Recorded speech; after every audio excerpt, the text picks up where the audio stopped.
మీకు ఒక case study explain చేస్తాను. మా దగ్గరకు ఒక పేషెంట్ వచ్చారు. రైట్ సైడ్ ఐ పెరాలసిస్, కళ్ళు పెరాలసిస్ వచ్చిందనమాట. అంటే ఐ మజిల్స్ పెరాలసిస్ వచ్చింది. ప్లస్ లెఫ్ట్ సైడ్ చేయి కాలు ఇంబ్యాలెన్స్ ఉందన్నమాట. దీన్ని ఏమంటారు అని అంటే దీన్ని నార్త్ నాజల్ సిండ్రోమ్ అంటారు.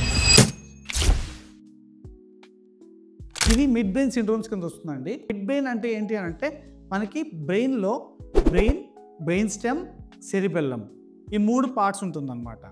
బ్రెయిన్ అనేది మనకి పెద్ద మెదడు అన్నట్టు, బ్రెయిన్ స్టెమ్ అనేది, సెరిబెల్లం అనేది మన వాడుక భాషలో చిన్న మెదడు కింద వస్తుంది. ఈ బ్రెయిన్ స్టెమ్లో మనకి 3 పార్ట్స్ ఉంటుందన్నమాట. మిడ్ బ్రెయిన్, పాన్స్, మిడుల్లా అన్నమాట. ఈ మిడ్ బ్రెయిన్ మనకి కంటికి ఫంక్షన్స్ అనేది చాలా ఇంపార్టెంట్ అనమాట.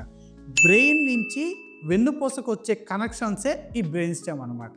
ఇప్పుడు ఈ బ్రెయిన్లో ఉన్న పార్ట్స్ అండ్ ఇన్ఫర్మేషన్ మొత్తము మనకి ఈ బ్రెయిన్ స్టెమ్ లోపల ఉండిపోయి దీని నుంచి మనకి వెన్నుపూసలోకి స్పైనల్ కార్డ్కి వెళ్తుంది అనమాట. ఏదైనా ఇన్ఫర్మేషన్స్ రావడం కానీ, ఇన్ఫర్మేషన్ వెళ్ళడం, బ్రెయిన్కి వెళ్ళడం కానీ spinal cord through via brain stem to brain వెళ్తుంది అనమాట.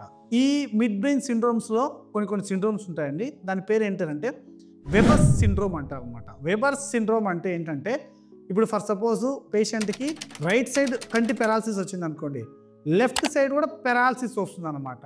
దాన్ని వెబర్స్ సిండ్రోమ్ అంటారు. నార్త్ నాజల్ సిండ్రోమ్ అంటే ఏంటంటే రైట్ సైడ్ ఐ పెరాలసిస్ వచ్చింది అనుకోండి, లెఫ్ట్ సైడ్ ఇంబ్యాలెన్స్ అవుతుంది అనమాట. వాళ్ళకి బెనిడిక్ట్ సిండ్రోమ్ అంటారు అనమాట. For suppose right side I paralysis వచ్చింది అనుకోండి, లెఫ్ట్ సైడ్ వాళ్ళు వనకడం అనేది ఉంటుంది అనమాట. అంటే షేకింగ్ ఉంటుంది అనమాట వాళ్ళకి. ఇంకొకటి క్లాట్స్ సిండ్రోమ్ అంటారు అనమాట. ఈ క్లాట్స్ సిండ్రోమ్ అంటే రైట్ సైడ్ ఐ పెరాలసిస్ వచ్చింది అనుకోండి, లెఫ్ట్ సైడ్ వాళ్ళకి పెరాలసిస్ ఉంటుంది, ప్లస్ ఇట్లా వణుకుతారు, ప్లస్ ఇంబ్యాలెన్స్ కూడా ఉంటుంది అనమాట. ఈ బ్రెయిన్ స్టెమ్ సిండ్రోమ్స్ మాత్రము చాలా డేంజరస్ అండి. ఎందుకంటే మన నరాలన్నీ ఒక్క దగ్గరే ఉంటుంది. దానికి చిన్న క్యాన్సర్ గడ్డ కానీ, చిన్న పక్షవాతం వచ్చినా కూడా వాళ్ళకి పెద్ద సింటమ్స్ అనేది మాత్రము తెలుస్తుంది అనమాట.